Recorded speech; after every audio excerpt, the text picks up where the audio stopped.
Kia ora everyone, today we're looking at something a little bit different. This set here was sent to me from the good kind folks over at PANTASY, a fast growing building block brand for the adult collectors. They have some really great looking kits that I was always interested in, but these sets aren't sold in traditional stores here in my city, so naturally I jumped at this collaboration once they reached out to me. And this here is set 85029, the Nautilus from the Steampunk collection. The set here contains 2,555 pieces in total, with 3 figures included, and I believe the price for this is 140 NZD. The links can be found in the description, where you can receive 15% off your purchase using the discount code RayLily5, and it's valid on orders until December 31st. The box here highlights the main build of the set, while also showcasing an additional figure down below. The artwork there also looks to resemble that steampunk world aesthetic, and the back of the box here showcases our main features. We can see the vessel is a modular build in its design, where it splits into 4 key sections for access and playability, while also acting as a pretty cool looking display piece. We also have here some figures interacting with the set in different sections, like the included submersible and the interior space. I really like the look of the steampunk almost art deco style here that resembled works of fiction that I adore like Bioshock, so I was very excited to get this thing open. And plus I've never covered a set from Fantasy before, so this was a new learning experience for me to see just what these guys do differently compared to the LEGO sets I tend to cover on this channel usually. Inside we have our bags of pieces there and the manuals, and there are a lot more parts here than I originally anticipated. The manuals here are released in 2 booklets, and we have some interesting things to talk about with these, but we'll cover those later in the video. As for the bags, plenty of stuff here, also the first time in a while where I'm opening multiple of the same numbered bags. It feels like it's been some years now, and each figure is included in their own separate bag too.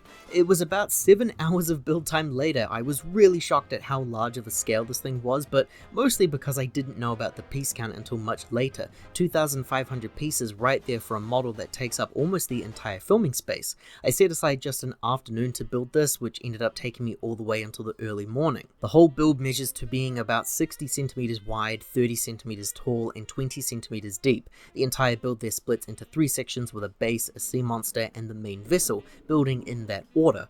Right out the gate, I can say that I was really impressed with this overall. I think a lot of people are curious to see how other brick built companies can manage with their models, and the biggest surprise that I found was that the set features no stickers, and the sheer amount of nice shiny parts there used to make this model really stand out on my display. That being said, I did have some difficulties with building this set. Suddenly at the end the model turns into a very tough technical challenge with some moving gears and parts that I wasn't able to get quite right. More on this later, but I suppose you could look at this in a few ways. On one hand, the instructions were a bit difficult to read through. There are a lot of steps highlighted on every page, which does help to keep the manual down to just over 200 pages, but it made understanding what parts were needed a bit tricky. On the other hand, it proved to be a more challenging build than I anticipated, which I think could be appealing to many builders out there. It could always just be that I missed something, and that's entirely on me. I just personally found the set to be a bit difficult sometimes, as it required your absolute fullest attention. This here is a full display piece with a peg system to hold everything in place. I'll try to remove these so we can look at the individual parts in that order that I built them in, but the vessel here is built with some sort of a stand part that is lodged underneath. The sea monster here is held in place by a ball joint connector, and this comes away nice and easily. These are the sections all separate, and now they're taking up the entire filming space. The base here being the first thing built with some fun details of the seabed. A giant squid here looks pretty incredible to me, and then the vessel here lies on its side because it has to have these display stand segments sticking out of it.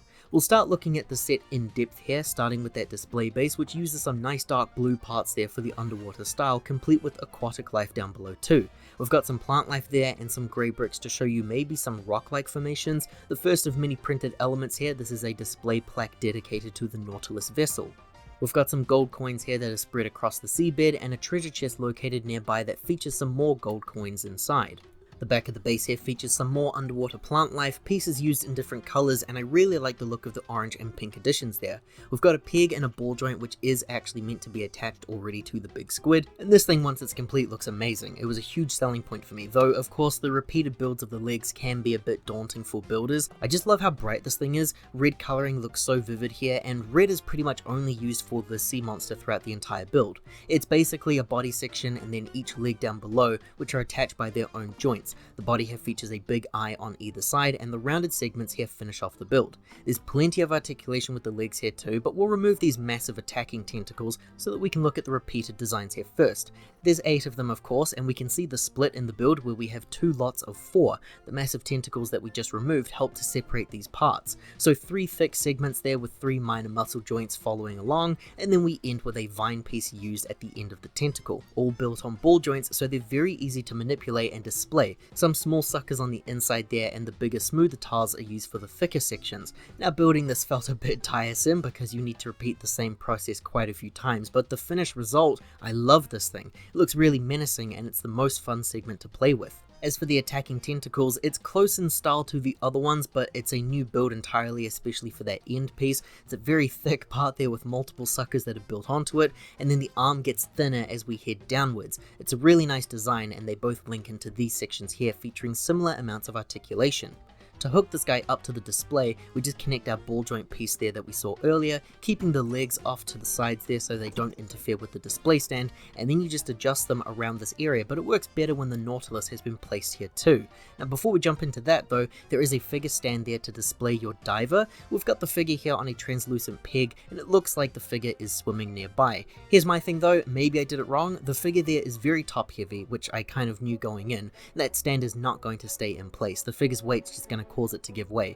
If you are very delicate, he should stand still, but otherwise more often than not, he's going to be looking like this. This brings us now to the main build, which is the giant vessel. I had a pretty great time building this thing until it turned a bit stressful. This is me showing the main body of the ship here, as it can't stand on its own and it needs the support of the display stand. I am probably going to be repeating a few things a couple of times in this video here, but I love the color scheme there, which just looks like a great rusted ship, contrasted so nicely with the gold and silver detailing. In order to set up our display stand, we place the ship on those stands from earlier, and we reconnect the pegs there to make sure it all stays put. It's pretty sturdy too, and well kept in place. Also a highlight for the vessel there is how unique each section was to build. You can see that the sides there are very different from one another, in some ways drastically so, but for some sections it's subtle enough and it feels unique as to not be repeating the same thing like making a bunch of tentacles. We have this back section here which covers the technical stuff, and it showcases the fun details like the extra cables connecting the parts together, and the chains at the front there too, also released in a silver styling. I will mention something that I did have another issue with in this section. These front fins here, one of them just keeps dragging down and I don't know how to fix it. You can see that the other one stays in place pretty perfectly, so I'm not sure what's happening here, but maybe it's a stress issue with those bricks. The ship itself looks like an underwater fish, but in a very fun design, printed details of gill-like shields used all throughout, and our cockpit section here features 2 window pieces that can be moved for some easy access inside. Well, it's easier to access this space if you remove the roof section as well. Continuing on to the main hull, the window piece there is also interactive, and that can be open to reveal some interior space, though more on this later once we start opening the vessel up properly. This here was the scary technical section, but look how shiny it is though, my goodness. We can see we've got some wheels and gear pieces and interactive features that make the rotor move in the middle section alongside it. This clip that you see on screen is from their official reveal video on the Fantasy channel, where we can see just how the movement is supposed to work for this feature. I'm not sure where I got it wrong, but you can see that my section doesn't move the way that it should, unfortunately. The build here does still stand on its own though, and the model was able to be successfully completed. The other side here shows the completed wall sections, no visible technical aspects here, so like I said, it keeps that build interesting from giving you different sections. This is I guess the more complete feeling section, but this is also the part that gets turned away for your displayability. We have here a wall that I can remove to show the technical section on the inside. It might just be giving away how badly I messed up there, but look how many silver parts there are hidden from view because they're placed behind this wall segment. It loops us back around to the main cockpit section. It's now time to take a look at the removable roof section. This deck is able to hold some figures there, and it features some fun play inclusions. The handrails are actually supposed to be complete, but I did drop a piece and it vanished in my space unfortunately. And surprisingly, the set doesn't actually provide you with too many spare parts to be used here. We have an opening hatch there which shows some more fun interactive elements. The figures here can actually fit through as well. I really thought the diver would get stuck entering. And then we have a small submersible raft here too, which we did see on the box. It comes complete with 2 oars and 2 seated positions, which I will be showing off later once we get to the figures. This part's very easy to remove too. It just simply lifts up very quickly. Inside this section here we do have a telescope build that can spin around, and we have a ladder piece here too, which is an in-universe explanation for how the characters can enter and exit the vessel.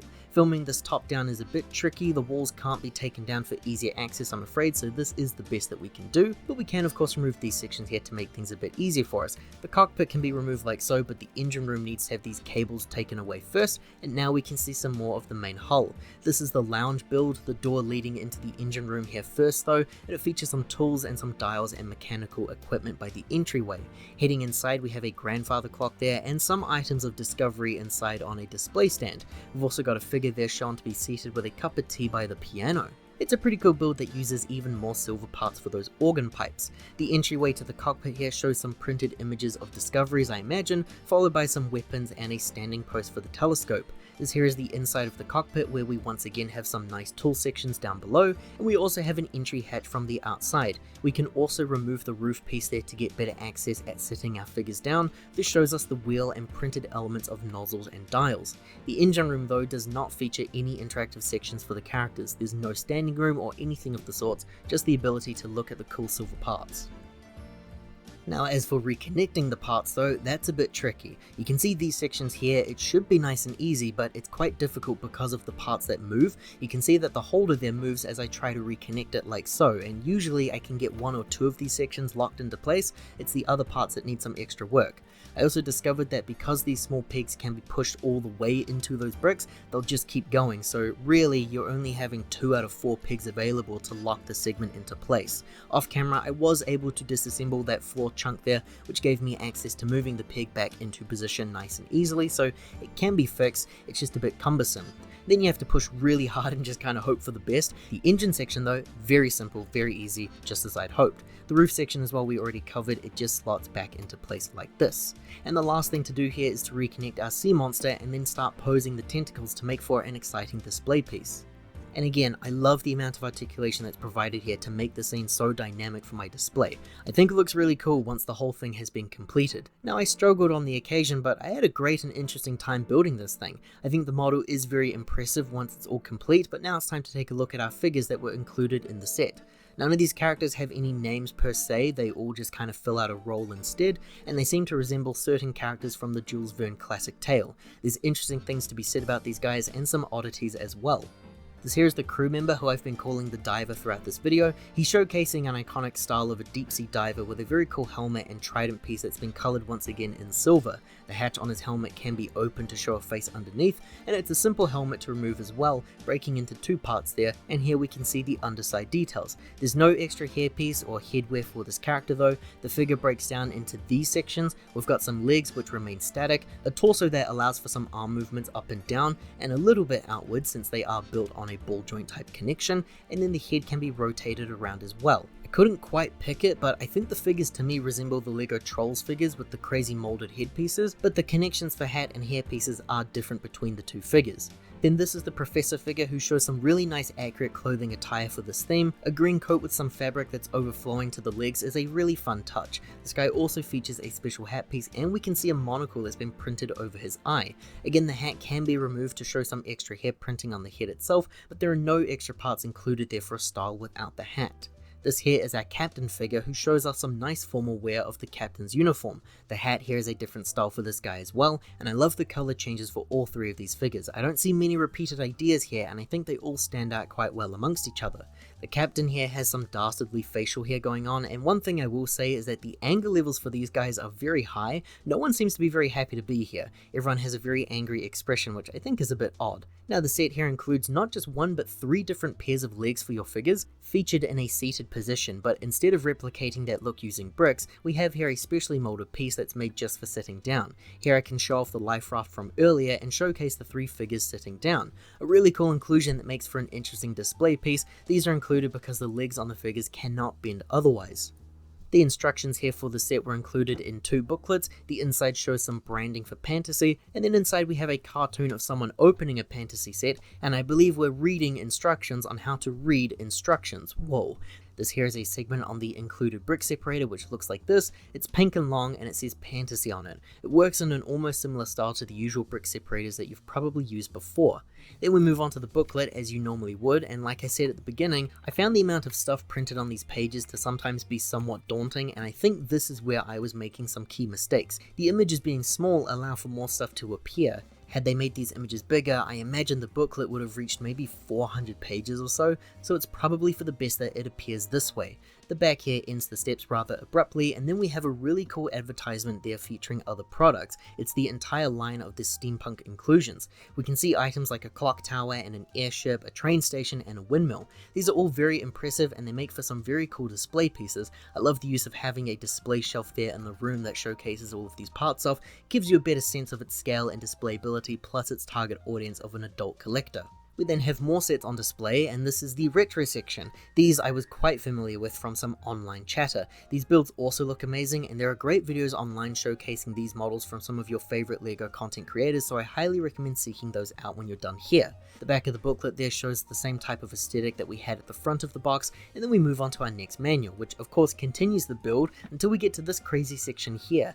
In the minifigure pack for the captain, I had this note which details an error in the booklets. If we quickly jump to that page in the first booklet, we can see the changes made. That figure is standing, and in the fixed page he's sitting. What's crazy to me was that this wasn't the only error for the instruction manual. On the other side it states that step 693 forgets to show you where a piece is going to be placed. The error is adjusted in this page of course. We can see the change here. They forgot to show that the circle brick is being placed underneath the build. It's a very strange thing to witness. Then the booklet is normal again, and we make our way to the very end where we can see the build being applied to the display stand and some images of the complete set. These images here show off some of the licensed material from Fantasy. This page here shows us Peanuts, which are mostly consisting of Snoopy based sets, maybe sometimes featuring Woodstock there though. The next page here is all about Astro Boy, and these sets I've actually seen in person, so I assume that these might have been some of the first products that Fantasy released, and that basically covers the instructions and the sets all together. Overall, I am pretty impressed here despite some of the difficulties that I had building the set, which you may or may not experience yourself. This style of set is really great to display. It really stands out amongst my other collection of brick built based toys. I think the sea monster is really cool, and the simple base plate there makes for a nice standing segment for the creature and the vessel, and I'm glad that they can all interact together. I love the overall scale of the set, and I love the shiny objects used all throughout the build here, and I appreciate the fact that everything has a printed element which further enhances that quality factor. I appreciate the inclusion of some figures, but I do find their designs to be a little odd, what with the limited articulation, the chibi styles, and the negative expressions for all three characters, but what I wanted overall was an interesting display piece, and I really think this is one impressive model to show off in the collection. Thanks again to the kind people over at Fantasy for sending this my way, and thank you to all of you for watching, because without you, I wouldn't be in the privileged position that I'm in where I get to cover sets like this for the channel. There are links found in the description once more to get the set for yourself. Using the discount code will get you 15% off your total purchase. Once again, those links can be found in the description. Thanks for watching everyone, ka kite anō, take care, and I hope to see you all next time.